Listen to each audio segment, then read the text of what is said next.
welcome back to Planet Tyro.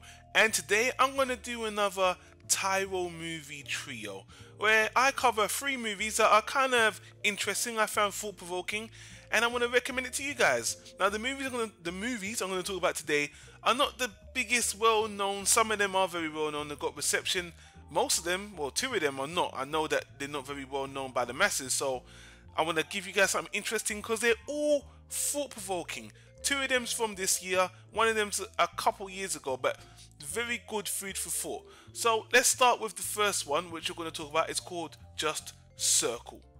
Simple name, and basically it's a thriller where one day all these people wake up in a room. Just a room, no reason, and they start dying. And they don't understand what the hell was going on.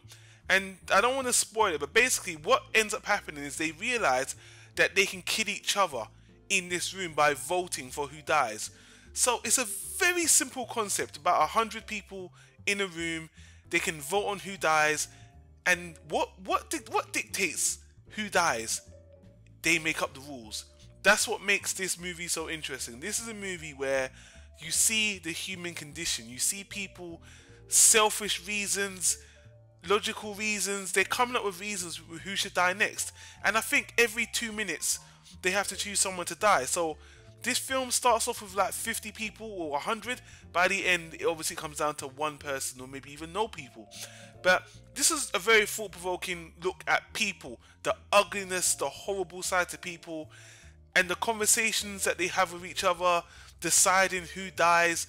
I mean, you've seen this kind of movie before, like movies like Cube, where, you know, it's death trap. You walk into rooms with death traps. It reminds me of that, but this is all down to people. People deciding who lives and who dies. And obviously, who put them in this room, the whole mystery of why are they in this room. You can make up your own mind, but bottom line is, I enjoyed it. It's kind of a guilty pleasure movie. It's not the most complex movie, and it's kind of silly in a way, but it's very entertaining. It kind of drives off a conversation. And it was on Netflix, and you know, a friend recommended it to me. I watched it with another friend of mine. We had a great time just deciding who's gonna live, it's a conversational piece. Enjoy it with your friends, with your family. It's not really jump scares. You know, you can see what's coming ultimately. And the ending, I liked it. I had my own thoughts how it was gonna end.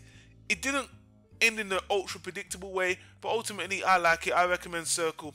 I would give it a low solid B.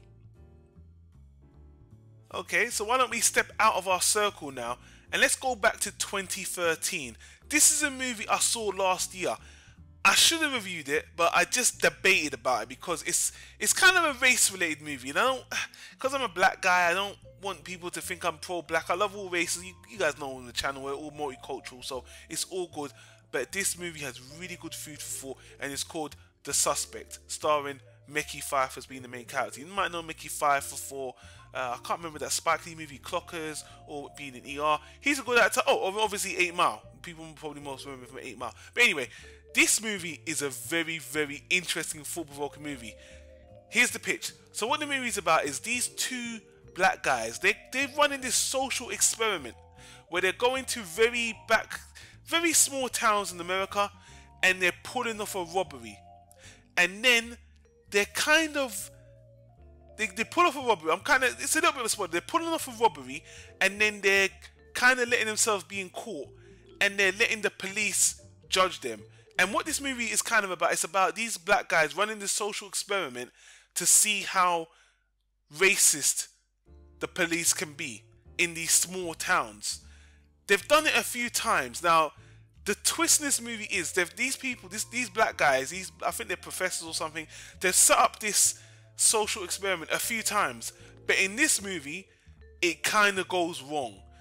Again, this is a conversational talking point because the social experiment goes wrong and the guy's stuck in jail after committing this crime which wasn't meant to go this way. But you have this great back and forth with Mickey Pfeiffer's character and the sheriff and race relations.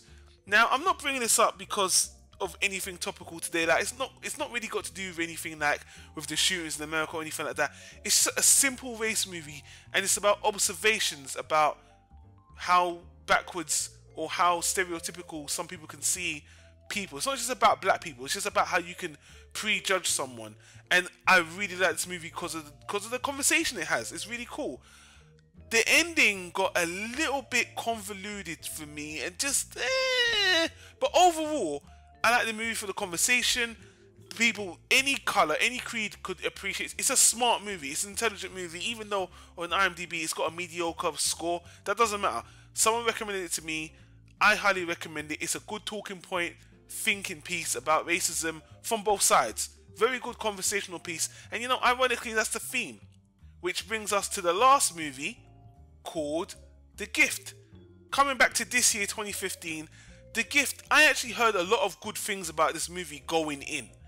So I heard it was a thriller, I heard it was very good, and obviously when I heard of The Gift, I thought of that Keanu Reeves thriller movie from, 2001, but that's not what we're talking about. We're talking about this movie. What this movie is about is this couple. This couple, they move into a new town, some rich part of America, and once they're moving in, some guy comes across to Jason Bateman's the main character. He's moving in with his wife. They're the couple, and someone from his past comes and says, "Hey man, hey, do you remember me? Remember me? We went to the same middle school when we were kids, man." He's like, yeah, and he just says, yeah. It's just like running into an old friend. Then the next day, because he's new to the town, the old friend decides to leave him a gift at his house. He's like, wait a minute, how did this guy know where I live? So basically, this guy kind of keeps on showing up, dropping gifts off at the house. And then, you know, watching the movie, I was getting this stalker vibe. Like, you know, this couple kind of weary about this guy leaving them gifts. On top of that, he's kind of off. He's kind of awkward. He's kind of slowish. This guy seems off. And this just seems like a typical stalker setup. You think he's going to be following them. He's going to be crazy. He's going to kill them. Not necessarily. This was a pleasant surprise.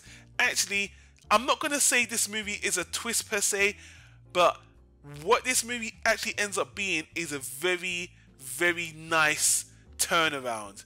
I didn't see this coming. It's not a plot twist. It's not a conventional plot twist. It's just something turned on his head.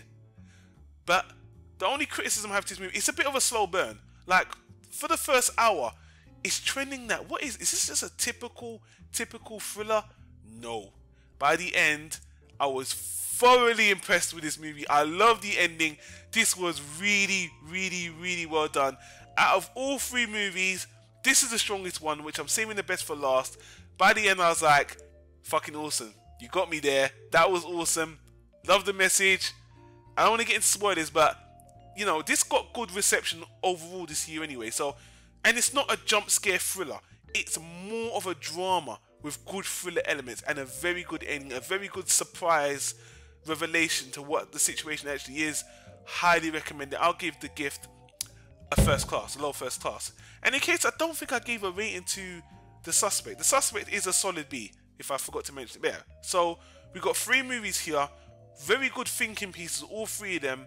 Two of them this year, one of them 2013. But you know, this holiday season, if you just want to watch something kind of entertaining, talking point, recommend watching these in a group or with your friend.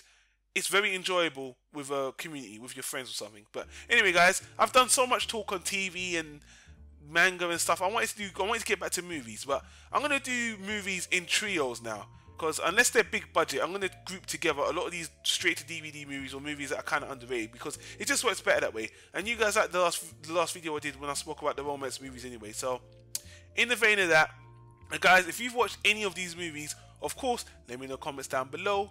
And if you do watch these movies based on our recommendations, leave a comment down below and tell us what you think. We appreciate it back and forth. Also, leave recommendations for good one-off movies with good concepts. We're always open to hear your thoughts. But anyway, guys, thanks for watching.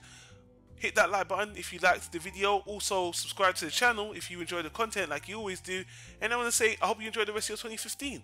Until then, I'll see you on the next one, people. Take care. Peace out.